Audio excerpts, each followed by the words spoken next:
Magandang gabi po sa inyong lahat. Ayan, magandang gabi po sa lahat ng aking masugid na mga manonood. Ayan. Magandang gabi po sa inyong lahat, guys. Magbabalik tayo ulit. Ayan, dito sa atin mayroon naman tayong pag-uusapang barya kasi, guys. Ayan.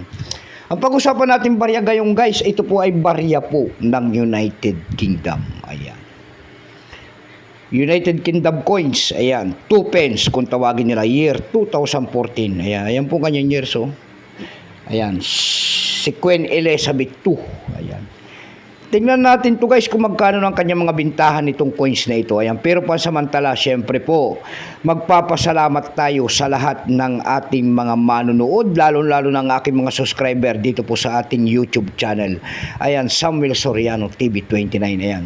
Maraming salamat din po sa mga tumatangkilik ng aking mga video dyan sa aking FB page, Samuel Soriano po. Thank you so much sa mga nagpapalo po at matyagang nanonood ng ating mga video. Ayan, malaka ang ating utang na loob sa mga yan. Ayan, keep safe po sa inyo lahat, and God bless din. And kung saan kayong panig ng mundo po, lalo-lalo ng mga senior citizen dyan. Ayan, magandang gabi po. Yun naman po, sana hindi pa po nakapag-subscribe dito po sa ating munting channel, guys. Anyayaan ko lang sana kayo. At malaking tulong na po ubagay sa aming creator at collector ang inyong mga presensya tulad ng pagpindot ng ating subscribe button, like and share para ma-update ko naman kayo sa mga bago ko pang ilalabas na video about coins. Ayan. Ayan po ang ating pag-usapan, guys, pera po ng United Kingdom, 10 pence kung tawagin nila, year 2014. Nagsimulang years niyan, guys, mula year 2011 hanggang 2015. Value po nito kung tawagin nila ay 10 pence. Currency pound sterling 1971, up to date po.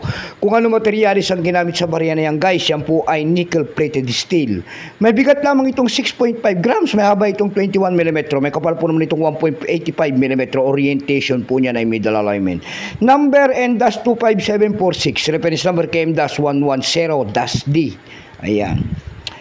Itong year 2014 na ito, guys, na pera po ng United Kingdom, ito po ay 56%. Tatlong klase po ang ginawa sa barya na yan. Ang mahal po dyan yung mga proof nito. Ayan, may proof kasi, guys, yan, at saka BU set kung tawagin nila. Itong atin, ito po ay ordinary, ito po ay 56%. Kung ilang piraso po ang ginawa sa barya na yan, ng hawak natin ng United Kingdom, ito po ay 490,202,120 peraso po. Ayan, napakarami rin. Dako tayo sa kanyang price. Ayan, doon sa ating EB.com, guys, ayan, tingin-tingin tayo kung may mga nagbebenta na. Doon sa ating EB.com, nakakita naman tayo nagbebenta doon, guys, ng $2 niyan. Ayan, megit $100 na. Yung pinakamababa po na bintahan doon ay $1.83. Dako naman tayo sa Carousel PH. Sa Carousel PH, guys, meron tayo nakita nagbebenta nito ng 150 pesos. Nasundan po yan ng 35 pesos. Yung pinakamababa po ay 25 pesos na ating nakita. Ayan. Ayan lamang po ang aking may babahaging kanyang presyo. Magandang gabi po. Keep safe po sa inyo lahat, and God bless.